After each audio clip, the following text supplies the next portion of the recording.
Dengan perintah dari Komisi 1, saya akan menjelaskan dan mungkin paling lama 5 menit, Ibu. Karena ya memang ini yang saya siapkan. Jadi kalau berangkat dari vision statement, Ibu, saya memilih TNI adalah kita. Memang sangat singkat sekali, tetapi justru di sini saya ingin masyarakat Indonesia, masyarakat internasional untuk melihat TNI ini sebagai kita atau bagian dari mereka. Ini sebetulnya menunjukkan bahwa kami tidak terlalu, saya tidak ingin orang melihat kita berharap terlalu tinggi. Karena apa ya? Karena kita dengan segala keterbatasan, dengan kelebihan, keanekaragaman, semuanya, ya inilah kita. Kita bisa saja ingin profesional, ingin lebih banyak lagi, tetapi itu kan proses yang terus kami bangun. Tetapi juga saya ingin masyarakat kita sesuai dengan pelajaran yang saya jalani waktu itu, Bu, public policy dan public administration. Saya ingin masyarakat kita melihat TNI ini sebagai organisasi yang apa adanya, dengan segala kekurangan dan perbaikan yang memang harus kami jalani. Tapi juga bukan berarti bahwa kita dengan keadaan kita juga nggak bisa berbuat apa-apa.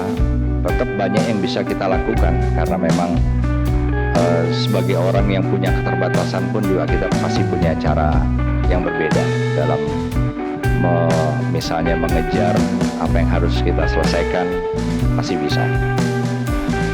Itu adalah vision statement saya, Ibu, Bapak-Bapak sekalian. Kemudian kalau mission statement, saya tidak ingin keluar dari Undang-Undang Nomor 34 tentang TNI, yang secara umum ya ada 3: menegakkan kedaulatan negara, kemudian mempertahankan keutuhan wilayah NKRI berdasarkan Pancasila UUD 45, dan melindungi segenap bangsa dan seluruh tumpah darah. Berikutnya, tapi memang kami punya fokus, Ibu Bapak sekalian, dari sebetulnya 15 tugas, yaitu 1 OMP atau operasi militer untuk perang dan operasi militer selain perang. Kami ada beberapa fokus. Yang pertama dan yang terpenting bagi saya adalah bagaimana kita itu melaksanakan tugas-tugas TNI ini dengan lebih mengembalikan kepada peraturan perundangan yang ada. Tugas-tugas yang kami laksanakan selama ini sudah diatur dalam undang-undang, tetapi memang detailnya, implementasinya yang saya melihat masih banyak kelemahan-kelemahan, dan itu yang menjadi prioritas pertama saya. Bagaimana mengembalikan tugas-tugas yang kita lakukan ini dengan benar-benar berpegang kepada peraturan perundangan, jangan kelebihan, dan harapan saya juga tidak akan mengambil sektornya kementerian atau lembaga lain.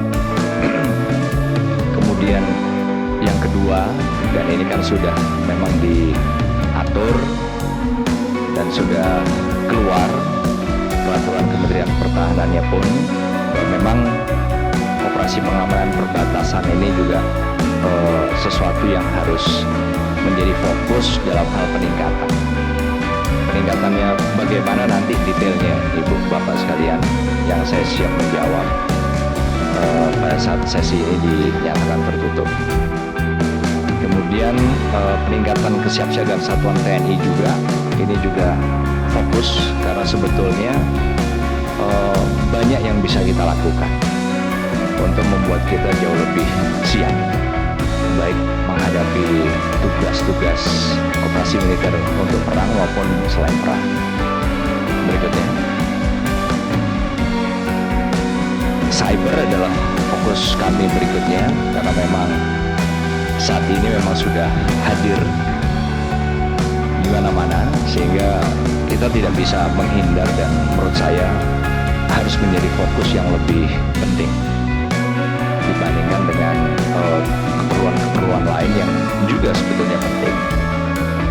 Kemudian untuk intelijen, khususnya di daerah-daerah yang saat ini ada gangguan-gangguan keamanan maupun konflik, apakah horizontal, apakah vertikal, itu juga satu hal yang menurut kami atau menurut saya perlu mendapatkan prioritas atau fokus pada era ke depan. Nah, kemudian berikutnya, untuk operabilitas di antara angkatan darat, laut, dan udara pun memang harus terus-menerus dan semakin sering kita satukan atau kita lakukan, sehingga semakin tahu kita kelemahan, kekurangan kita, dan bagaimana di dalam kondisi yang masih belum terpenuhi ini kita bisa melakukan operasi bersama dengan 3 angkatan, karena memang itu juga satu kebutuhan yang nggak bisa dihindari saat ini. Berikutnya, kemudian penguatan integrasi, penataan organisasi pun menurut saya masih banyak ruang untuk perbaikan. Di sana-sini saya melihat adanya kekurangan-kekurangan yang pasti bisa kita perbaiki untuk membuat teamwork atau kerjasama tim ini menjadi lebih bagus. Dan yang terakhir, diplomasi militer yang sesuai dengan kebijakan politik luar negeri kita pun juga semakin penting. Saya melihat ini juga satu hal yang memang harus lebih menjadi perhatian saya apabila suatu saat dipercayakan menjadi Panglima TNI. Jadi Ibu Ketua dan seluruh anggota Komisi 1 DPR RI, demikianlah sebetulnya apa yang bisa saya paparkan, dan saya siap untuk menerima pertanyaan maupun pendalaman tentang apa yang saya anggap cukup penting ini dengan sesi tertutup, Ibu, apabila dimungkinkan. Terima kasih.